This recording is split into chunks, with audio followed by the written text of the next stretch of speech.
Today I tried a pair of sort of miniature bell peppers.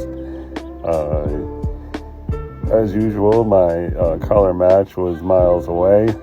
I started out with the flesh of the pepper, the main color, and after trying to get in various shades of red and yellow to capture the shape, then I let it dry and started to try to get the stems using various shades of green, and well, it was looking okay, not great, and then next tried to do the shadow, and so usually I'm a shadow king, but today the shadow king did not show up for work apparently.